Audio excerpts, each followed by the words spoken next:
أعوذ بالله من الشيطان الرجيم بسم الله الرحمن الرحيم. Kesyirikan zaman dahulu sama zaman sekarang sama saja, tidak ada bedanya ya. Hanya terkadang muncul dalam pakaian yang baru, dalam bentuk yang baru, tetapi hakikatnya sama saja. Kalau kita berbicara tentang kesyirikan zaman sekarang, ya, maka tidak ada bedanya dengan kesyirikan yang telah diingatkan oleh Nabi Shallallahu Alaihi Wasallam sejak 1400 tahun yang lalu. Tetapi kita hanya sekedar mengingatkan kembali. Ya. Dan kita tahu syirik adalah dosa yang paling besar. Nabi SAW pernah berkata, "Ala ukhbirukum bi akbaril kabair." Maukah aku kabarkan kepada kalian tentang dosa yang besar atau dosa terbesar dari dosa-dosa besar? Ya, kata Nabi SAW, "Al-isyraku billah." Yang pertama adalah syirik kepada Allah Subhanahu wa taala. Yang kedua, uququl walidain. Yang kedua adalah berurhaka kepada kedua orang tua. Yang ketiga, qauluz zur, perkataan dusta. Atau syahadatuz zur, persaksian dusta. Nabi menjelaskan dosa yang paling besar adalah berbuat syirik kepada Allah Subhanahu wa taala. Syirik lebih besar daripada dosa-dosa yang lain, ya. Daripada membunuh, daripada berzina, daripada merampok, daripada riba. Kenapa? Karena dosa-dosa yang lain, merampok, membunuh, berzina, riba, itu semua dosa-dosa berkaitan dengan makhluk yang lain. Berkaitan dengan sesama makhluk. Tetapi syirik dia berkaitan dengan hak Allah yang paling istimewa, yaitu Allah, bahwasanya tidak ada yang berhak disembah kecuali pencipta alam semesta. Tidak ada yang berhak disembah kecuali Allah Subhanahu wa taala. Makanya kalau orang meninggal dalam kondisi berbuat kesyirikan, makin orang yang paling merugi, Dan syirik ya, terbagi menjadi dua, syirik besar dan syirik kecil, ya. Syirik besar dan syirik kecil. Tatkala para ulama mengklasifikasikan syirik menjadi dua, syirik besar dan syirik kecil, bukan berarti syirik kecil dosa kecil, tidak, ya, jangan disalahpahami. Jangan disangka syirik besar dosanya besar, syirik kecil dosanya kecil, tidak. Tetapi tatkala dibagi menjadi dua, syirik besar, syirik kecil, maksudnya apa? Maksudnya syirik besar ini mengeluarkan orang dari Islam. Adapun syirik kecil tidak sampai pada derajat mengeluarkan orang dari Islam. Tetapi tetap dosa besar. Seperti para ulama juga membagi kufur besar, kufur kecil. Bukan berarti kufur kecil itu dosa kecil, tidak. Dia juga dosa besar. Namun belum sampai pada derajat mengeluarkan seorang dari Islam. Nah, syirik besar, contoh ya, secara sederhana seperti berdoa kepada selain Allah Subhanahu wa taala. Contohnya percaya kepada perkataan dukun. Contohnya menyembelih kepada selain Allah Subhanahu wa taala. Ini saja sudah banyak di tanah air kita. Contoh ya, meminta kepada selain Allah. Betapa banyak orang datang ke kuburan kemudian minta kepada penghuni kubur, kepada kuburan wali, ya Sunan fulan, wahai wali fulan, saya sudah lama menikah, tidak punya anak, ya, mudahkanlah anak bagiku, ya. Sementara yang dalam kuburan dulu waktu masih hidup juga mandul, ya. Orang terkadang saya heran, ya, logika mereka kemana? Kata Nabi, idza mata ibnu Adam inqata amaluhu. Kalau anak Adam sudah meninggal, terputus amalannya, dia sudah tidak bisa apa-apa. Makanya dia tidak bisa lagi salat, kita yang salatkan. Dia tidak bisa lagi berdoa, kita yang doakan. Dia tidak bisa lagi mandi, kita yang mandikan. Iya, kalau dia bisa mandi sendiri, ngapain kita mandikan? Pegang-pegang lagi badannya. Dia marah kalau saya bisa mandi sendiri, kok mandikan saya, ya. Kemudian dia tidak bisa lagi pakai baju, kita yang kafankan. Dia tidak bisa lagi masuk ke rumahnya, kita yang angkatkan sampai masuk ke dalam liang lahat. Setelah kita yang mandikan, kita yang kafankan, kita yang sholatkan, kita yang doakan, kita yang masuk kafan, terus kita minta sama dia. Ya, otak kita kemana? Ente yang mandikan saya, ente bahlul katanya. Ya, coba. Di mana ya? Sementara orang banyak meminta-minta kepada mayat. Dalam doa mereka, ya Abdul Qadir Jailani, wahai Abdul Qadir Jailani, aghithni, tolonglah aku. Abdul Qadir Jailani mati di mana? Meninggal dia wali, dia ulama. Tapi dia meninggal di sana, di Arab sana. Kemudian ente di Makassar berteriak Abdul Qadir Jailani. tolonglah aku. Ente di mana? Abdul Qadir Jailani di mana ya? Ini kesyirikan, syirik akbar, bahaya. Minta kepada selain Allah. Orang berbondong-bondong, ya, semangat pergi ke kuburan, lebih semangat daripada pergi ke masjid. Kuburan lebih ramai daripada masjid. Sampai ada kawan-kawan yang tinggal di daerah kuburan-kuburan dikeramatkan seperti itu cerita. Ya. Ustaz, sampai ada ibu datang kepada saya. Benar katanya kalau minta ke kuburan tersebut dikabulkan. Subhanallah. Ya. Jadi orang semangat minta kepada penghuni kubur, dan ini syirik, ya, sangat berbahaya. Ya. Ini syirik besar, dan banyak dari saudara-saudara kita yang terjerumus dalam hal ini, meminta kepada penghuni kubur. Tidak boleh kita berdoa kecuali kepada Allah Subhanahu wa taala. Makanya Allah berfirman, "Wa man adallu mimman yad'u min dunillah." Dan siapakah yang lebih tersesat dari orang yang berdoa kepada selain Allah? Doa itu ibadah yang sangat agung. Kata Nabi, "Ad-du'a'u huwal ibadah." Doa itu adalah ibadah, inti daripada ibadah. Kenapa dalam doa tampak kehinaan kita? Kita angkat tangan, berdoa, menangis, tunduk kepada Allah. Ini Allah sangat suka hambanya menghinakan dirinya di hadapan Allah Subhanahu wa taala. Lantas ketundukan, kehinaan ini kita berikan kepada makhluk, inilah dosa syirik paling besar. Kita enggak boleh berdoa kecuali kepada Allah Subhanahu wa taala. Saya tanya sama Bapak sekalian, boleh enggak kita berdoa kepada malaikat? Boleh atau tidak? Tidak. Dalam Islam kita yakin ada malaikat penjaga gunung, ada malaikat pengatur hujan, ada. Allah tugaskan malaikat-malaikat tersebut jaga gunung, malaikat pengatur hujan, malaikat yang menumbuhkan tumbuhan, malaikat pencabut nyawa. Boleh enggak kalau musim kemarau kita berdoa, wahai malaikat pengatur hujan, turunkan hujan? Boleh atau tidak? Enggak boleh. Syirik itu enggak boleh. Padahal malaikat tersebut benar-benar ngatur hujan. Tapi dia tidak bisa ngatur hujan kecuali dengan izin siapa? Allah. Maka kalau minta hujan kepada siapa? Pada Allah. Tidak boleh kepada malaikatnya. Contoh, ada malaikat pencabut nyawa. Boleh enggak kita bilang, wahai malaikat, berikan saya panjang umur, jangan kau datang sekarang. Ya, nantilah. Saya masih belum kawin lagi. Boleh enggak? Enggak boleh. Kalau minta panjang umur kepada siapa? Pada Allah, bukan kepada malaikat pencabut nyawa. Ini malaikat benar-benar ngatur, tidak boleh kita minta sama dia. Kemudian mayat yang tidak bisa berbuat apa-apa kita minta sama mayat. Otaknya di mana orang-orang itu? Kasihan. Ya. Dan terlebih lagi menyedihkan, ada kuburan-kuburan yang tidak ada isinya. Orang datang ke situ. Contoh kuburan Mbah Priuk. Ya, saya kemarin ngisi di pelabuhan di Priuk sana. Sampai MUI, Majelis Ulama Indonesia Jakarta Utara, mengeluarkan buku khusus bahwasanya dalam kuburan Mbah Priuk tersebut sudah tidak ada Mbah Priuk. Tapi sampai sekarang orang keramatkan, sampai hampir terjadi pertumpahan darah gara-gara membela kuburan yang tidak ada isinya. Orang Indonesia kalau kita mau cari uang mudah. Anda taruh di pinggir jalan, ada pelang 200 meter kuburan mbah-mbah ini ya. Tempat berkah. Itu udah ente bikin kuburan mainan, orang pasti ramai ke situ ya. Ya, kasih bunga-bunga kasih. Nah, karena sebagian orang seperti itu, kasihan. Oleh karenanya tugas kita adalah mengingatkan mereka, jangan sampai seorang meninggal dalam kondisi minta-minta kepada mayat, minta-minta kepada arwah, kepada ruh-ruh, minta-minta kepada jin, minta-minta kepada malaikat. Ini semua kesyirikan. Berdoa hanya kepada Allah. Saat Anda menghinakan diri Anda, mengangkat kedua tangan, menangis, itu hanya untuk Allah Subhanahu wa taala. Sebagian orang tatkala di masjid tidak bisa menangis, waktu minta-minta ke kuburan menangis. Ini bagaimana? Salah ya. Ya, makanya Allah mengatakan wa annal masajida lillah fala tad'u ma'allahi ahada. Sungguhnya masjid hanyalah milik Allah, maka jangan kalian berdoa bersama Allah dengan selain Allah. Berdoa hanya kepada Allah Subhanahu wa taala. Ini contoh sederhana. Contoh kesyirikan juga yang masih tersebar zaman sekarang. Contohnya adalah menyembelih kepada selain Allah Subhanahu wa taala. Kata Nabi SAW, la'anallahu man dzabaha li ghairillah. Allah melaknat orang yang menyembelih kepada selain Allah. Kata Allah Subhanahu wa taala, "Qul inna salati wa nusuki wa mahyaya wa mamati lillahi rabbil alamin." Katakanlah, sungguhnya salatku dan sembelihanku hanya untuk Allah Subhanahu wa taala. Fasholli li rabbika wanhar. Salatlah hanya kepada Allah dan nyembelihlah hanya untuk Allah Subhanahu wa taala. Sebagaimana kita tidak boleh salat kepada selain Allah, kita tidak boleh menyembelih kepada selain Allah Subhanahu wa taala.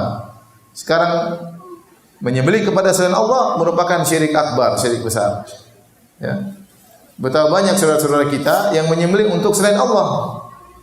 Mau bangun rumah, cari dulu ayam hitam 3 ekor. Kemudian dipotong, kemudian darahnya tumpahkan ke tanah. Ini syirik, enggak boleh. Syirik. Acara tahunan, acara labuhan kata mereka. Untuk menenangkan Nyi Roro Kidul, sesembahan Nyi Roro Kidul. Maka cari kerbau, disembelih, kepalanya ditenggelamkan di pantai selatan. Ini syirik. Nyembelih untuk apa? Untuk jin, untuk Nyi Roro Kidul, jin perempuan ya. Sampai ketakutan luar biasa kalau tidak dikasih kerbau, nanti jinnya ngamuk, nanti banyak makan korban di lautan dan macam-macam. Ya, ini dosa besar, syirik. Yang mengatur laut bukan Nyi Roro Kidul, yang mengatur laut Allah Subhanahu wa taala, bukan Nyi Roro Kidul. Sehingga kalau mereka tidak menyembelih untuk Nyi Roro Kidul, mereka merasa bahaya, kekhawatiran, kualat dan macam-macamnya. Tatkala tiba waktu hari kurban, tidak menyembelih kambing buat Allah Subhanahu wa taala. Tapi kalau untuk Nyi Roro Kidul tidak boleh lewat, harus ada yang disembelih buat Nyi Roro Kidul. Ini syirik. Ustaz, tapi ini merupakan tradisi. Ini tradisi kesyirikan. Tidak semua tradisi kita lestarikan. Tidak semua tradisi kita lestarikan. Kalau tradisi syirik harus ditinggalkan. Nggak boleh. Ada orang bangun jembatan, ya, harus potong kambing. Berapa ekor supaya jembatannya tidak rubuh. Ya kalau dikorupsi tetap saja rubuh. Dan saya sering ditanya, Ustaz, bagaimana hukum kita membuat proyek di gunung, di hutan? Orang-orang minta ada acara penyerahan terhadap arwah. Kalau orang-orang kafir terkadang minta harus potong babi untuk disembahkan kepada ruh. Boleh enggak? Saya bilang enggak boleh. Haram. Kasih mereka duit, tapi jangan ikut acara mereka potong babi untuk apa? Arwah. Potong kerbau untuk ruh. Ini syirik. Ini banyak proyek-proyek seperti itu. Proyek di Papua, di mana? Sering saya ditanya, beberapa kali ditanya, bagaimana hukum? Saya bilang syirik, tidak boleh. Anda tidak boleh ikut kemauan mereka. Ini kesyirikan. Ustaz, nanti kalau tidak dipotong nanti gunungnya jatuh dan maju, itu syirik, enggak boleh. Lihat di Arab Saudi saja, lihat betapa banyak gunung yang dibelah. Dari Mekah sampai Madinah 500 kilo, kalau jalan harus belok-belok gunung susah, jalan semakin jauh. Jadi gunung dibelah oleh pemerintah Saudi supaya bisa lewat jalur bis. Ya. Itu gunung begitu banyak dibelah oleh pemerintah Arab Saudi, tidak ada satu telur pun yang dipecahkan, enggak ada. Tidak ada satu ekor ayam pun disembelih. Coba kalau itu gunung di Indonesia, repot. Itu terowongan Mina dibolongin, tidak ada satu telur pun dipecahkan. Masyarakat ditakut-takutin oleh jin. Ya Ustaz, kemarin kita bangun rumah tidak sembelih ayam, akhirnya tukang-tukangnya jatuh. Ya sudah, itu dia lagi jatuh. Banyak orang bangun rumah tidak pakai sembelih ayam, tidak tukang jatuh. Karena seorang ketakutan, akhirnya benar-benar dikerjain sama jin. Apalagi di tanah air kita, jin benar-benar dihormati. Ya. Sembelih buat jin, sedikit-sedikit karena jin. Ya. Melewat tempat sesuatu, kenapa kok begitu? Kalau tidak begitu, jinnya marah nanti. Takut sama jin. Ya. Takut sama jin. Saya pernah naik mobil sama saya ditemani sama seorang abri, badan gagah, keren, pakai baju dinas ya. Di tengah jalan dia bel-bel, tetet. Ini kenapa ini? Ada apa Pak malam-malam bel-bel? Enggak Ustaz. Ketakutan dia. Ente badan keren-keren begini takut sama jin ya. Bel-bel lagi, jinnya mau tidur diganggu ya. Jadi aneh-aneh orang. Itu ketundukan terhadap jin. Ini bahaya. Apalagi kondisi kita sangat mendukung ya masyarakat kita, sedikit-sedikit menyadar. Yesus. La ilaha illallah. Ngapain saya itu heran, orang zikir kok pakai bencana buat apa? La ilaha illallah. Jadi banyak khurafat di tanah air kita. Dan maklum karena kita dahulu sebelumnya beragama Hindu masyarakat ya. Sehingga masih ada sisa-sisa masalah keyakinan terhadap ruh yang tersisa pada masyarakat kita ya. Maka ini semua khurafat, ini banyak kesyirikan yang dilakukan oleh masyarakat. Manusia di Indonesia semakin takut sama jin, didukung dengan acara-acara televisi ya. Acara penampakan. Dan orang suka nonton. Takut. Baru nonton terus. Akhirnya apa? Habis itu ke kamar mandi enggak berani. Ayah temani dong mami. Kemana? Kamar mandi. Takut. Kalau kamar mandi pintunya dibuka sedikit. Kenapa? Ketakutan. Takut sama jin. Jadi benar-benar manusia ini mentalnya dijatuhkan di hadapan para jin. Belum lagi nonton film setan-setan ya.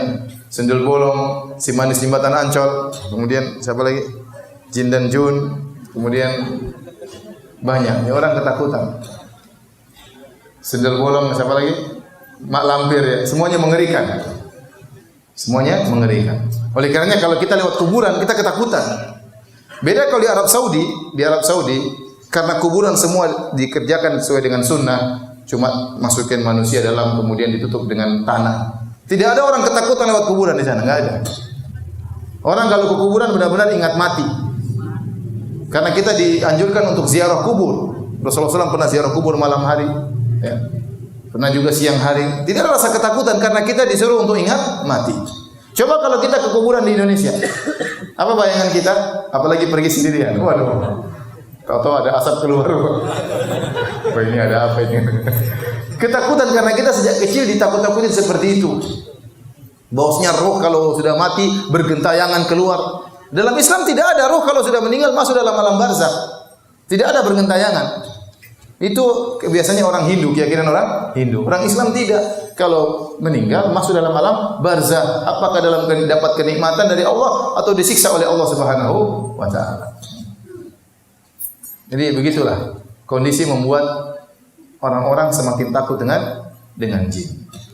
Dan demikian ya di Indonesia kata orang jin-jinnya sesuai dengan kondisi ekonomi suatu negara. Kalau jin-jinnya orang kafir keren-keren, pakai jas, ya, kemudian ini pakai dasi. Jinnya orang-orang Cina, jin raja-raja. Indonesia miskin-miskin, ya. Pocong enggak punya baju, kemudian rambut belum mandi, kemudian jinnya miskin-miskin, sesuai dengan daya khayalnya. Jadi para hadirin dan hadirat yang dirahmati oleh Allah Subhanahu wa taala, inilah ya akhirnya masyarakat berlebih-lebihan ketakutan dengan jin. Sedikit-sedikit jin, mau potong pohon harus kasih sajen. Dan ini yang diinginkan oleh jin, ini syirik. Enggak boleh. Akhirnya menyembelih terhadap buat jin. Ini banyak terjadi. Ini syirik akbar, enggak boleh. Baik, berikutnya syirik besar yang tersebar masyarakat, percaya sama dukun. Pergi ke dukun, dukun bilang akan terjadi demikian dia percaya. Nah, ini enggak boleh, ini syirik besar. Kata Nabi sallallahu alaihi wasallam, "Man atakahinan aw arrafan fasaddaqahu bima yaqul faqad kafara bima unzila ala Muhammad." Barang siapa yang datang kepada dukun kemudian bertanya tentang sesuatu kepada dukun dan dia benarkan perkataan dukun, maka sungguh dia telah kafir kepada Al-Qur'an. Mengerikan. Kalau dia cuma datang-datang saja, tidak membenarkan perkataan dukun, maka tidak diterima salatnya 40 hari. Kata Nabi, "Man atakahinan aw arrafan lam tuqbal salatu arba'ina yawman." Barang siapa yang datang kepada dukun atau para tidak normal, maka tidak diterima salatnya selama 40 hari. Mengerikan. Nabi sudah ingatkan. Saya tanya sama antum sekalian. Jumlah dukun Indonesia berapa? Ada yang pernah sensus? Berapa jumlah dukun? Banyak. Hampir setiap kampung ada dukun. Hampir setiap kampung ada dukun. Banyak sekali.